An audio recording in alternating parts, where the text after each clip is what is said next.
नमस्कार दर्शक बंधु शुभ सकाळ गुड मॉर्निंग ओडिशा मु शक्ति आपन को स्वागत करुच्ची आमर ये चैनल आज ताजा खबर को। तो चलतु नजर पकेबा आज बछा बछा खबर उपरे। तो ता पूर्व जदि आपण माने आमर ये चैनल ले नुआ वीडियो देखुंती पूर्व सब्सक्राइब करना तेज निहाती चैनल को सब्सक्राइब करने सहित पाखे आसुवा बेल आइकन को बजाय रखता जहाँद्वारा कि प्रतिदिन खबर आपण मैंने सर्वप्रथमे जानीपारे। नंबर 1 रही सुनारे परिणत हो ओडिशा स्वतंत्र राज्यर मान्यता अनावश्यक केन्द्र जगाउथुवा अर्थ को खर्च कले सुनारे परिणत हो ओडिशा केन्द्रमंत्री विश्वेश्वर टुडू सूचना। ओडिशा को स्वतंत्र राज्यर मान्यता नहीं प्रतिक्रिया रखिले केन्द्रमंत्री विश्वेश्वर टुडू कहले ओडिशा को स्वतंत्र राज्यर मान्यता आवश्यकता नहीं तबे केन्द्र जगाउथुवा अर्थ को खर्च कले सुनारे परिणत हो ओडिशा जहाँ अर्थ दि जाउछि ताहा राज्य खर्च करि पारुनी दोष दुर्बलता को घोड़ाइबा पई केन्द्र अवहेलार नारा दि जाइथाय। फसल बीमा को नहीं केन्द्र टिकिए भी भूल नहीं केन्द्र जहाँ निर्देश अच्छी ताकू जदि राज्य सरकार मानि थांते तेबे फसल बीमा टंका पाई चाषी हैरान होई न थांते। सेहिपरि दिल्ली रे ओडिशार स्वर को नहीं आलोचना बेले कहिले गृह रे समस्ते निज निजर मत रखिबाकू चाहते अनेक कारण पाई संसद अंचल जोगु मत रखी हुएनी संघीय व्यवस्था रे किछि पातरअंतर हुएनी डबल इंजिन सरकार रे अनेक लाभ मिलता है। डबल इंजिन सरकार नथिले राज्य पछरे पड़े केन्द्र योजना को बेले बेले चापी दिया जाउछि। छत्तीसगढ़ सह महानदी विवादर समाधान पाई राज्य सरकार आंतरिकता देखाउ नथिबा कहिसंती केन्द्रमंत्री विश्वेश्वर टुडू। केन्द्र सरकार और छत्तीसगढ़ सरकार सह आलोचना करी राज्य सरकार समाधान करंतु बोली कहिसंती विश्वेश्वर टुडू। महानदी विवाद नहीं गठन होइतबा ट्रिब्यूनाल विभिन्न समय समीक्षा कर जाउछे। सरकार बाबू माने ऊपर केन्द्रमंत्री रागी दिबा प्रसंग रे प्रतिक्रिया रखी केन्द्रमंत्री विश्वेश्वर टुडू कहिसंती से कहिसंती अनेक ऑफिसर दुर्नीति रे लिप्त रहउछंती सेमानकु गाली न देई कोन फॉर्मूला पका जाई परिबो बोली मध्य केन्द्रमंत्री कहिसंती। देखा प्रवृत्ति खबर ट्रेन टिकेट कन्फर्म नहले मागणारे मिलिबो विमान टिकेट एही आप यात्री को देउछि एमिति सुविधा जदि ट्रेन रे यात्रा पई योजना करिसंती ओ टिकेट वेट लिस्ट रे अछि ताहले यात्रा को नहीं यात्री माने चिंतित होई पड़ती। अधिकांश स्थल रे शेष मुहूर्त रे बहुत कम यात्री को टिकेट कन्फर्म होता है। एमिति भी वीकेंड किंबा पर्वपर्वाणी दिन रे यात्री को ट्रेन में सीट मिल न थाए फल शेष मुहूर्त रे यात्री को यात्रा कैंसल करने को पड़ता है। एभली स्थल रे यात्री को असुविधा को दृष्टि रखी टिकेट बुकिंग आप ट्रेन मैन जहाँकि एक नुआ फीचर लॉन्च करिछि। एथरे कंपनी पक्षरु यात्री को ट्रेन यात्रार ग्यारंटी प्रदान कर जाइथाय। जदि आपनकर ट्रेन टिकेट कन्फर्म हेउ नहीं ताहले कंपनी मागणारे मिली विमान टिकेट प्रदान करिवो। ट्रेन मैन आप यार नुआ फीचर ट्रिप एश्योरेंस लॉन्च करिछि। एही नुआ फीचर अनुजाई जो यात्री को टिकेट वेट लिस्ट रे अछि एभली स्थले यात्री को यात्रा को संपूर्ण करिया पई कंपनी पक्षरु ग्यारंटी प्रदान कर जाइथाय। जदि कोनोसी व्यक्ति ट्रेन मैन आप जरिया रे ट्रेन टिकेट बुक करूछंती ताहले ट्रेन मैन सेमानकर टिकेट स्टेटस चेक करि परिबो। चार्ट प्रस्तुत पूर्वरु आपनकर ट्रेन टिकेट कन्फर्म हेउ नहीं ताहले शेष मुहूर्त रे कंपनी पक्षरु यात्री को यात्रा पई अन्य बंदोबस्त कर जाइथाय। देखा प्रवृत्ति खबर रथयात्रा गड़िब जगन्नाथ एक्सप्रेस ओडिशा निर्माण कनक्लेव रे बड़ घोषणा कले केन्द्र रेल मंत्री अश्विनी वैष्णव। रथयात्रा को गड़िब जगन्नाथ एक्सप्रेस से कहते यह द्वारा जगन्नाथ संस्कृति ऐतिह्य और राज्यर संस्कृति विश्व स्तर में पहुंच पारिबो जोठी ओडिशार भाईचारा और ओडिशा खाद्य पाइबे यात्री। या सो ओडिशा को आसिबो वंदे भारत एक्सप्रेस बोली अश्विनी वैष्णव आउ एक बड़ घोषणा करछन्ते। एबे मासको 2टी वंदे भारत एक्सप्रेस निर्माण करा जाउछे। जनवरी फेब्रुआरी सुधा 4 ରୁ 5ଟି ट्रेन निर्माण कर ओडिशा रे मेट्रो ट्रेन चली परिबो कि नहीं प्रश्नर उत्तर रे मंत्री कहिसंती मेट्रो ट्रेन पई राज्य सरकार प्रस्ताव पठाई नांती तेबे प्रस्ताव देले निश्चित सहयोग करा जिवो। तेबे ओडिशा रे मध्य मेट्रो ट्रेन चली परिबो बोली कहिसंती रेल मंत्री अश्विनी वैष्णव। यास रेल मंत्री आउ एक बड़ घोषणा करिसंती जे प्रथम पर्याय रे ओडिशा को मिली परिबो 5G 3 मास भितरे राज्यवासी 5G सेवा पाइपर बोली कहते अश्विनी वैष्णव। देखा प्रवृत्ति खबर 100 ରୁ अधिक फायर ब्रिगेड भी लिभाई पारुनी निया दिल्ली स्थित एशियार सबुठु बड़ इलेक्ट्रिक मार्केट जली पाउंस। दिल्ली चांदनी चौक एशियार सबुठु बड़ इलेक्ट्रिक मार्केट जली पड़ी पाउंस होइछे। दीर्घ 36 घंटा धरी 100 ରୁ अधिक फायर ब्रिगेड निया लिभाइबाकू नियोजित होइथिले भी निया नियंत्रण होई पारुनी। तेबे फल पूरा मार्केट कम्प्लेक्स जड़ी पड़ी पाउंस हो जाइथिबा सूचना मिली। सूचना मुताबक 24 तारिख राति 8टा समय लगी निया चाहू चाहू व्यापी जाइथिला। मार्केटर 150 ରୁ अधिक इलेक्ट्रिक दुकान निआरे जली पड़ी पाउंस हो जाइछे। ଦୋକାନରେ ସବୁଠାରୁ ବଡ଼ ଇଲେକ୍ଟ୍ରୋନିକ୍ ଦୋକାନ ଥିବାରୁ ନିଆଁ ଦ୍ରୁତ ଗତିରେ ବ୍ୟାପିଥିଲା। 4 ମହଲା କୋଠା ପର୍ଯ୍ୟନ୍ତ ନିଆଁ ବଢ଼ିଥିଲା। ସେଠାରେ 100ରୁ ଅଧିକ ଫାୟାର ବ୍ରିଗେଡ୍ ପହଞ୍ଚି ନିଆଁ ଲିଭାଇଥିଲେ ବି ଏଯାଏଁ ନିଆଁକୁ ସମ୍ପୂର୍ଣ୍ଣ ନିୟନ୍ତ୍ରଣ କରାଯାଇପାରିନି ବୋଲି ସୂଚନା ରହିଛି। ଏବେ ବି ଅନେକ ଦୋକାନରୁ ନିଆଁ ବାହାରୁଥିବା ଦେଖିବାକୁ ମିଳୁଛି। ଅଧିକ ପରବର୍ତ୍ତୀ ଖବର, ଅଭିନେତ୍ରୀ ରାନୀ ପଣ୍ଡାଙ୍କ କାର ଦୁର୍ଘଟଣାଗ୍ରସ୍ତ, ବାଇକ୍ ସହ ମୁହାଁମୁହିଁ ଧକ୍କା, ଜଣକର ମୃତ୍ୟୁ। ଚର୍ଚ୍ଚିତ ଯାତ୍ରା ଅଭିନେତ୍ରୀ ରାନୀ ପଣ୍ଡାଙ୍କ କାର ଦୁର୍ଘଟଣାରେ ଜଣକର ମୃତ୍ୟୁ ଘଟିଛି। ତେବେ ବିଳମ୍ବିତ ରାତିରେ ଗୁରୁତର ବାଇକ୍ ଆରୋହୀଙ୍କ ମୃତ୍ୟୁ ଘଟିଛି। ମୃତକ ଜଣକ ରାଜନଗର ଗାଁର ଶ୍ରୀନିବାସ ବେହେରାଙ୍କ ପୁଅ ସୁକାନ୍ତ ବେହେରା ବୋଲି ଜଣାପଡ଼ିଛି। ଗତକାଲି ଅନୁଗୁଳରୁ ଏକ ବିବାହ ଭୋଜି ସାରି ରାନୀ ପଣ୍ଡା ଭୁବନେଶ୍ୱରକୁ ଫେରୁଥିଲେ। ତେବେ ସେହି ସମୟରେ ରାତି ପ୍ରାୟ 10ଟା ସମୟରେ ଆଠଗଡ଼ ମୁଣ୍ଡଳି ରାସ୍ତାରେ ରହିଥିବା ଏକ ମନ୍ଦିର ନିକଟରେ ରାନୀଙ୍କ କାର ଏକ ବାଇକ୍କୁ ଧକ୍କା ଦେଇଥିଲା। ଏଥିରେ ଉଭୟ କାର ଏବଂ ବାଇକ୍ ଭାଙ୍ଗିରୁଜି ଯାଇଛି। ତେବେ ଗୁରୁତର ଅବସ୍ଥାରେ ପ୍ରଥମେ ସୁକାନ୍ତଙ୍କୁ ଆଠଗଡ଼ ମେଡିକାଲ ନିଆଯାଇଥିଲା, ପରେ ତାଙ୍କୁ କଟକ ବଡ଼ ମେଡିକାଲ ନିଆଯାଇଥିଲା। ହେଲେ ସୁକାନ୍ତଙ୍କର ମୃତ୍ୟୁ ଘଟିଥିବା ପୋଲିସ ସୂଚନା ଦେଇଛି। ଦୁର୍ଘଟଣା ପରେ ସ୍ଥାନୀୟ ଅଞ୍ଚଳରେ ତୀବ୍ର ପ୍ରତିକ୍ରିୟା ପ୍ରକାଶ ପାଇଥିବା ଜଣାପଡ଼ିଛି। ଅଧିକ ପରବର୍ତ୍ତୀ ଖବର, 26/11 ମୁମ୍ବାଇ ଆକ୍ରମଣକୁ ପୁରିଲା 14 ବର୍ଷ। ଆଜି ବି ମନେ ପଡ଼େ ସେଦିନର ଲୋମ ଟାଙ୍କୁରା ଦୃଶ୍ୟ। ତେବେ 2008 ମସିହା ନଭେମ୍ବର 26 ତାରିଖ, ସ୍ଥାନ ମାୟାନଗରୀ, ମୁମ୍ବାଇ। ଆତଙ୍କୀ ଆକ୍ରମଣର ଏମିତି ଏକ ଦିନ ଯାହାକୁ କେବେ ଭୁଲି ପାରିବେନି ଭାରତ। ତେବେ ଚାରିଆଡ଼େ ଆତଙ୍କର ଭୟ, ଆଉ ଭୂଇଁରେ ମରିପଡ଼ିଥିଲା ଶହ ଶହ ଲୋକଙ୍କ ମୃତଦେହ। ଆତଙ୍କୀଙ୍କ ହାତରେ AK-47ର ଗର୍ଜନ ସହ 60 ଘଣ୍ଟା ପାଇଁ ମୁମ୍ବାଇରେ ଚାଲିଥିଲା ଛାତିଥରା ଶୈତାନଙ୍କ ଆତଙ୍କରାଜ। 14 ବର୍ଷ କ'ଣ, 100 ବର୍ଷ ବିତିଗଲେ ବି ସେହି ଚିତ୍ରକୁ ଭୁଲି ପାରିବେନି କେହି ବି ଭାରତୀୟ। ତାଜ ହୋଟେଲରୁ ବାହାରୁଥିବା ଏହି ଧୂଆଁ ହିଁ କହିପାରେ 26/11 ଆକ୍ରମଣ କେତେ ଭୟଙ୍କର ଥିଲା, ଆଉ କେତେ ନିରୀହ ଲୋକ ସେହିଦିନ ଆତଙ୍କୀଙ୍କ ଗୁଳିରେ ଆଖି ବୁଜିଥିଲେ। ସବୁଦିନ ଭଳି ଚଳଚଞ୍ଚଳ ଥିଲା ମୁମ୍ବାଇ ସହର। ଷ୍ଟେସନରେ ଟ୍ରେନ୍ ଯା ଆସ କରୁଥିଲା। ରାସ୍ତା ଉପରେ ଗାଡ଼ି ମଟର ଶବ୍ଦ ସହରରେ ଗର୍ଜନ ନିର୍ଜନତାକୁ ଭାଙ୍ଗି ଦେଉଥିଲା। ଆଉ ଏହାରି ଭିତରେ ହଠାତ୍ ଶୁଭିଥିଲା ଆତଙ୍କୀବାଦୀଙ୍କ ଗୁଳିର ଗର୍ଜନ। ଛତ୍ରପତି ଶିବାଜୀ ଟର୍ମିନାଲ ଭିତରେ ଆଖି ବୁଜା ଗୁଳିମାଡ଼ କରିଥିଲେ 2 ଆତଙ୍କୀବାଦୀ।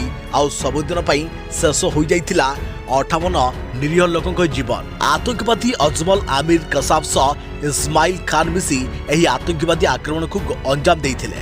ଷ୍ଟେସନରେ ନାରକୀୟ କାଣ୍ଡ ପରେ ତାଜ ହୋଟେଲ ସହ ଲିଓପାର୍ଡ କାର୍ପେ, କାମା ହସ୍ପିଟାଲ ଆଉ ଦକ୍ଷିଣ ମୁମ୍ବାଇରେ ଗର୍ଜିଥିଲା ଆତଙ୍କବାଦୀଙ୍କ ବନ୍ଧୁକ।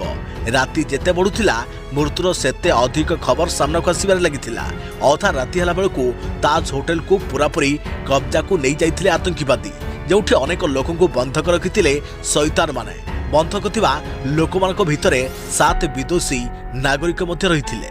ଅଧିକା ପରବର୍ତ୍ତୀ ଖବର, ମହଙ୍ଗା ମାଡ଼, ଭୋକ ମେଣ୍ଟାଉଛି ବିସ୍କୁଟ। ମହଙ୍ଗା ବଜାରରେ ମଧ୍ୟବିତ୍ତଙ୍କ ପାଇଁ ବିସ୍କୁଟ ସାଜିଛି ସାହାରା। ଜାଣନ୍ତୁ ଚଳିତ ବର୍ଷ କେତେ ବଢ଼ିଛି ବିସ୍କୁଟ ବିକ୍ରି। ଦେଶରେ ଅହେତୁକ ଭାବେ ଖାଦ୍ୟ ସାମଗ୍ରୀର ଦର ବଢ଼ିବାରେ ଲାଗିଛି। ଏହାର ସିଧାସଳଖ ପ୍ରଭାବ ମଧ୍ୟବିତ୍ତଙ୍କ ଦୈନିକ ବଜେଟ୍ ଉପରେ ପଡ଼ିଛି। ଏହି କାରଣରୁ ଲୋକମାନେ ଶସ୍ତା ଖାଦ୍ୟ ଉପରେ ନିର୍ଭର କରୁଛନ୍ତି। ସେପଟେ ଅନ୍ୟ ପ୍ୟାକେଟ୍ ଖାଦ୍ୟ ତୁଳନାରେ ବିସ୍କୁଟ ଶସ୍ତା ହେଉଥିବାରୁ ଏହାର ବିକ୍ରି ଚଳିତ ବର୍ଷ ଅହେତୁକ ଭାବେ ବୃଦ୍ଧି ପାଇଥିବା ଜଣାପଡ଼ିଛି। କଞ୍ଜୁମର ଡାଟା ଇଣ୍ଟେଲିଜେନ୍ସ ଫାର୍ମା ବିଜୋମର ଏକ ରିପୋର୍ଟ ଏବେ ସମସ୍ତଙ୍କୁ ଚକିତ କରିଦେଇଛି। ଚଳିତ ବର୍ଷ ଏପ୍ରିଲ ମାସରୁ ସେପ୍ଟେମ୍ବର ମାସ ମଧ୍ୟରେ ଦେଶରେ ବିସ୍କୁଟର ବିକ୍ରି 16.5% ବୃଦ୍ଧି ପାଇଛି। ଏହି କ୍ରମରେ ଅନ୍ୟ ପ୍ୟାକେଟ୍ ଖାଦ୍ୟର ବିକ୍ରି 14.1% ବୃଦ୍ଧି ପାଇଛି। ସେପଟେ ଭାରତୀୟ ବଜାରରେ ଅନ୍ୟ ବିସ୍କୁଟ କମ୍ପାନୀ ତୁଳନାରେ ବ୍ରିଟାନିଆ ବିସ୍କୁଟ ଅଧିକ ବିକ୍ରି ହୋଇଛି। ସେପଟେ ବିସ୍କୁଟ ବିକ୍ରି ବୃଦ୍ଧି ଦେଖିବା ପରେ ଆଇଟିସି ତରଫରୁ ବି ବିସ୍କୁଟର ନୂଆ ନୂଆ ପ୍ରଡକ୍ଟ ବଜାରକୁ ଛଡ଼ାଯାଉଛି। ଆଇଟିସି ଖାଦ୍ୟ ବିଭାଗର ମୁଖ୍ୟ ପରିଚାଳକ ଅଲ୍ଲି ହ୍ୟାରିସ୍ ଶୋରେ କହିଛନ୍ତି କି ଫାର୍ମା ଲାଇଟ୍ ଦ୍ୱାରା ନୂଆ ନୂଆ ସ୍ୱାଦକୁ ବିସ୍କୁଟ ପ୍ରସ୍ତୁତ କରାଯାଇ ଏବେ ବଜାରରେ ଉପଲବ୍ଧ କରାଯାଉଛି। କହି ରଖୁଛି କି ଅନେକ ଭାରତୀୟ ପ୍ରତିଦିନ ଭୋକ ମେଣ୍ଟାଇବାକୁ ବିସ୍କୁଟ ଖାଉଛନ୍ତି। ଏହା ସହ ସକାଳ ଓ ସନ୍ଧ୍ୟା ଚା ପିଇବା ବେଳେ ମଧ୍ୟ ଲୋକମାନେ ବିସ୍କୁଟ ଖାଇଥାନ୍ତି। ଅଧିକ ପ୍ରବୃତ୍ତି ଖବର, ମହାକାଶରେ ଇସ୍ରୋକୁ ଆଉ ଏକ ବଡ଼ ସଫଳତା। ଏକା ସାଥିରେ ଲଞ୍ଚ କଲା 9 ସାଟେଲାଇଟ୍। ଇସ୍ରୋ ବା ଭାରତୀୟ ଅନ୍ତରୀକ୍ଷ ଅନୁସନ୍ଧାନ ସଂଗଠନ ଶନିବାର ଦିନ ଏକ ବଡ଼ ସଫଳତା ହାସଲ କରିଛି। ଇସ୍ରୋ ତରଫରୁ ଆଜି ଦିନ 12ଟାରେ ଏକା ସାଥିରେ 9ଟି ସାଟେଲାଇଟ୍ ଲଞ୍ଚ କରାଯାଇଛି। ଜାତୀୟ ଗଣମାଧ୍ୟମ ମୁତାବକ ଇସ୍ରୋ ତରଫରୁ ତାମିଲନାଡୁରେ ଶ୍ରୀହରିକୋଟାର ସତୀଶ ଧାୱନ ଅନ୍ତରୀକ୍ଷ କେନ୍ଦ୍ରରୁ ଆସନ ସେଟ୍ 3 ଓ ଭୁଟାନର ଏକ ଉପଗ୍ରହ ସମେତ ମୋଟ 9ଟି ଛୋଟ ସାଟେଲାଇଟ୍ PSLV-C54, EOS ଓ 06 ମିଶନ କ୍ରମରେ ଲଞ୍ଚ କରାଯାଇଛି। ଏନେଇ ଇସ୍ରୋ ମୁଖ୍ୟ ସୂଚନା ଦେଇଛନ୍ତି। ଇସ୍ରୋର ଅଧ୍ୟକ୍ଷ S. ସୋମଲାଇ କହିଛନ୍ତି PSLV-C54 ପୃଥିବୀ पृथ्वी अवलोकन उपग्रह समेत मोट 8टी उपग्रह को सफलतार सह अंतरिक्ष स्थापित करिछि। कि यह पूर्व इसरो निजर द्वारा विकसित करथिबा प्रथम भारतीय रॉकेट को महाकाश में स्थापित करथिला। नवेम्बर 18 तारिख में इसरो तरफ निज द्वारा प्रस्तुत रॉकेट विक्रम एस 3टी उपग्रह को नहीं शुक्रवार अंतरिक्ष अभिमुखे यात्रा मध्य करथिला। प्रवृत्ति खबर आसिबा आउ एक बड़ कोरोना डिसीज एक्स भविष्य में तांडव रचिब। कोरोना पर पुणी एक घातक बीमारी को नहीं चिंता प्रकट कला हु। बर्तमान सारा दुनिया कोरोना भाइरस आशंका संपूर्ण भाव टली नहीं। गत किछि मास धरी चीन में कोरोना संक्रमण क्रमागत भाव बढ़िबार लागिछि। एथिसहित अन्य किछि देश में मध्य मामला उपरमुहा हेबार लागिछि। तेबे यहाँ मध्य विश्व स्वास्थ्य संगठन WHO बा हु पक्षरु जारी कर जाइथिबा एक रिपोर्ट समस्त को चिंतार पकाई देइछि, चिंता बढ़ाई देइछि। तेबे भविष्य में कोरोना ठारू भयंकर एक बीमारी आसीपारे बोली हु पक्षर कहुଯାଇଛି। तेबे आगामी दिन में भयंकर आशंका नहीं हु पक्षर किछि बीमारी लिस्ट जारी कर जाइछि। सही लिस्ट रहितबा सबुठारु घातक बीमारी नाम हेउछि डिसीज एक्स। गत 2021 रे वैज्ञानिक माने डिसीज एक्स को नहीं मत देइथिले। इबोला ठारू यह अधिक घातक हेबो बोली कहा जाउथिला। पश्चिम आफ्रिकार एही बीमारी संक्रमित मध्यरु 80% लोकों प्राणहानि घटिथुआ देखा जाउछे। तेबे डिसीज एक्स चर्चा कोविड-19 पूर्व होइथिला। वैज्ञानिक माने यार भयावहता नहीं सूचना मध्य देइथिले। मात्र यह मध्य 2 वर्ष धरी कोरोना तांडव रचिथिला। बर्तमान चीन को छाड़ी सारा दुनिया रे स्थिति नियंत्रण रहिथा बेले डिसीज एक्स को नहीं पुणी थे चिंता बढ़ी जाइए। निकटरे कंगुरु एक रहस्यमय बुखार मामला आसीथिला। रोगीठारे रक्तस्राव समस्या देखा दिवा सह परिस्थिति बिगड़ी मध्य जाइथिला। ताहा अन्य एक रोग बोली डाक्तर अनुमान करुथिले। मात्र ताहा डिसीज एक्स होई थाई पारे बोली एबे डाक्तर माने मत देउछन्ते। अदेखा प्रवृत्ति खबर रिलीज पूर्व प्रबल डिमांड। अवतार द वे ऑफ वाटर को नहीं भारतीय दर्शकों मध्य नाही नथिबा उत्साह 3 दिन में बिक्री होई गलानी एतिकी टिकेट। जेम्स कैमरून को फिल्म को नहीं दर्शकों भितर भिन्न प्रकार उत्साह देखा मिलता है। हॉलीवुड सहित भारतीय दर्शक मध्य फिल्म को चाहि रही था। भारतीय दर्शक लंबा समय धरी अवतार द वे ऑफ वाटर को अपेक्षा कर रही। शेष 13 वर्षर अपेक्षा पर फिल्म द्वितीय भाग आसंता मास रिलीज होगा जाउछि। तबे फिल्म को नहीं लोकों मध्य केते उत्साह रही आपण एथुरु अनुमान करि पारुथिबे जे मात्र 3 दिन में एडवांस बुकिंग रे 15,000 टिकेट बिक्री हो सारी। ऑस्कार पुरस्कार विजेता अवतार द्वितीय भाग को दर्शक बहुत दिन धरी अपेक्षा कर रही। फिल्म टी डिसेंबर 16 रे रिलीज हे बोली जना पड़ी। देखा प्रवृत्ति खबर आहा कि जाड़ सेपटे आसुची पुणी एक लघुचाप। एपटे शीतर थरिब सारा ओडिशा 15 डिग्री तले राज्यर 19 सहर। सारा राज्य में धीरे धीरे शीतर मात्रा बढ़िबार लागिछि। सकाळु घन कुहुडी सह राज्य को जलीय बाष्प पूर्ण वायु प्रभाव ह्रास तापमात्रा को कमाई देउछे। फल शीतर थरुची सारा ओडिशा। या सहित स्वाभाविक तापमात्रा ठारू 3 ରୁ 5 डिग्री पारद खसिछि। जो कारण 15 डिग्री तले रही राज्यर 19 सहर। सुंदरगढ़ में किरोई सबुठारु ठंडा सहर होइथिबा बेले सेठारे तापमात्रा 9.5 डिग्री रही। सेहिपरि जी उदयगिरी में 10 डिग्री, दारिंगबाड़ी और फुलबाड़ी में 10.5 डिग्री तापमात्रा रेकर्ड कर जाइछे।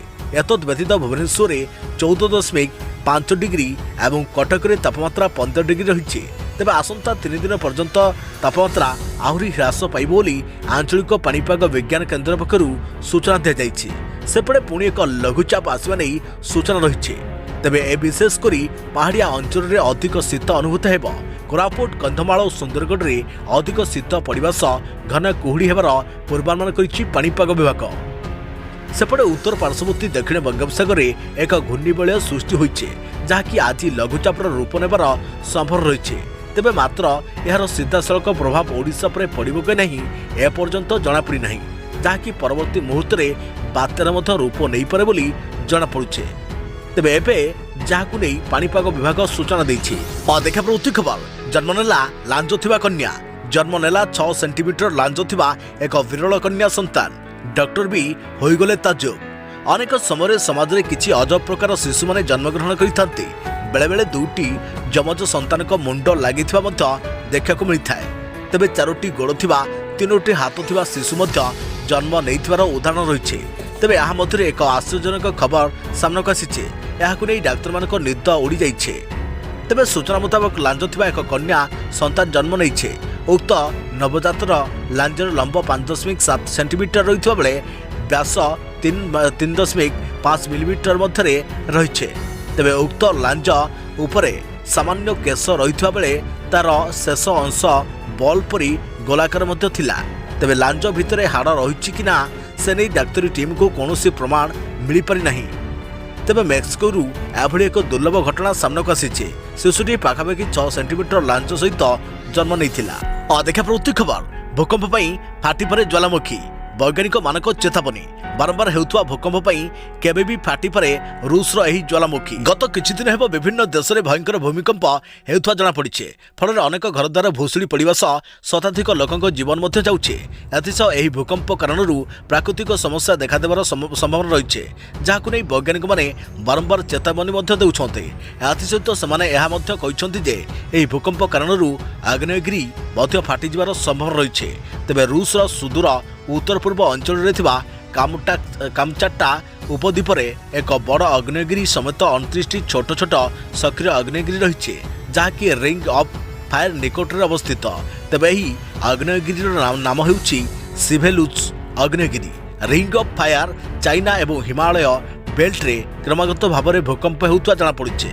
फल सेठारे थिबा आग्नेयगिरी कौनसी समय विस्फोरण हो पारे बोली वैज्ञानिक माने आकलन करिसंती। सेमाने चेतावनी देई कहिसंती जे जदि एही आग्नेयगिरी विस्फोरण हुए तेबे यह वायुमंडल पई अनेक क्षतिकारी आनी पारे। तेबे खास करी यह आकाश उपर अधिक प्रभाव पकाई पारे बोली संदेह कर जाउछे। तेबे सिभेलुच आग्नेयगिरी 10,771 फुट उच्चर अवस्थित, जहाँकि कामचाट्टा उपद्वीपर सबुठारु सक्रिय आग्नेयगिरी। तेबे वैज्ञानिक माने रिसर्च रु यह जनापड़ी जे गत 10,000 वर्ष मध्य एही आग्नेयगिरी रे 60 थर भयंकर विस्फोरण होइछे। फल लोकंकर किछि क्षति होई नथिबा बेले प्राकृतिक परिवेश बहुत प्रभावित होइछे। तेबे वर्तमान बारंबार हेउतुआ भूमिकंप कारण यह पुणी थरे विस्फोरण होई पारे बोली वैज्ञानिक माने चेतावनी दैछन्ति। देखा प्रवृत्ति खबर बंद होइजबो अमेजन क्षेत्र चालुछि अमेजन 29 डिसेंबर सुधा भारत में कारबार बंद करने जाउछि एही कंपनी। अमेरिका कंपनी अमेजन वर्तमान बहु असुविधा चलुछि। लगातार 6टी खबर सामना को आसिबा बेले एबे एही घटना रे आउ एक रोचक खबर प्रकाश पाइछि। अमेजन इंक वर्तमान एक बड़ निष्पत्ति नैछि। आगामी मास भितर यह भारत में तार फूड डेलीवरी बिजनेस को बंद करने को योजना करुछि। इकोनॉमिक टाइम्स रे अमेजन रो एक रेस्टोरेंट पार्टनर कहिसंति जे अमेजन 29 डिसेंबर भारत में तार फूड डेलीवरी कारबार बंद करे। सहीठे आउ एक कथा सुनिबा को मिलुछि जे अमेजन तार ई लर्निंग प्लेटफॉर्म भारत में बंद करने को जाउछि। सूचना मुताबक कोविड महामारी समय कंपनी यहाँ खोलने को चाहिए, तेज जहाँ आगामी वर्ष अगस्ट में बंद करने को योजना करुचे। यार बाइजू ऑन एकेडमी भली कंपनी मान प्रतियोगिता करुथिला। तेबे कोविड पर स्कूल कॉलेज खोली द्वारा यह क्षति सहवाक पड़ा। मिलता सूचना अनुसार गत मासरे अमेजन 10,000 कर्मचारी को छटई करिछे। अमेजन सूचना मुताबक एथिरे कौनसी भारतीय सामिल नाहांती। देखा प्रवृत्ति खबर शीत सहायता 146 कोटी मंजूर। ओडिशावासी बड़ खुशी खबर पहला सुधा मिल शीत सहायता। मुख्यमंत्री बड़ निर्देश। दिन को दिन शीत बढ़ुवा बेले ओडिशावासी आसी एक बड़ खुशी खबर। डिसेम्बर पहला सुधा हिताधिकारी को शीत सहायता प्रदान करने को निर्देश दी जाएगी। शीत सहायता बाबद 300 टंका प्रदान करने को खुद मुख्यमंत्री नवीन पट्टनायक निर्देश देइछन्ति। तेबे भत्ता पाउथुआ 48 लाख रु अधिक हिताधिकारी एही सहायता पाइबे। शीत सहायता 146 कोटी टंका मंजूर करिसंति राज्य सरकार। प्रति 2 वर्ष थरे हिताधिकारी को मिलता है एही शीत सहायता। एही शीत सहायता जो लक्षाधिक हिताधिकारी उपकृत हेबे। या सहित शीत प्रभाव समय कहीं जपरी खोला स्थान में असहाय भाव में न रुहंती सेथिप्रति विशेष दृष्टि देवाई मुख्यमंत्री निर्देश देइछन्ति। एथिसह पंचायतराज विभाग, नगर उन्नयन विभाग तथा जिलापाल और म्युनिसिपाल कर्तृपक्ष तुरंत पदक्षेप नेबाई मुख्यमंत्री परामर्श देइथिले। सूचनायोग्य जे प्रति 2 वर्ष थे राज्य सरकार पेंशन हिताधिकारी को ग्रीष्म और शीत सहायता जोगाई दे आसुछन्ति। वर्तमान सुधा राज्य में 855टी यात्री आश्रयस्थली खोल बेले आवश्यक स्थले पंचायतराज कार्यालय और स्कूल घर गुड़िक रात्रि आश्रयस्थल भाव में व्यवहार करने बैठक में निष्पत्ति ग्रहण कर मुख्यमंत्री निर्देश क्रमे नवेम्बर 30 और डिसेम्बर 1 यही 2 दिन मध्य सबु हिताधिकारी जेपरी एक सहायता पाइबे से पदक्षेप नियाजिबो। एही बैठक में मुख्य शासन सचिव सुरेश चंद्र महापात्र, उन्नयन कमिशनर पीके जेना, मुख्यमंत्री 5T सचिव बीके पांडियान तथा विभिन्न विभाग प्रमुख सचिव और सचिव उपस्थित थिले।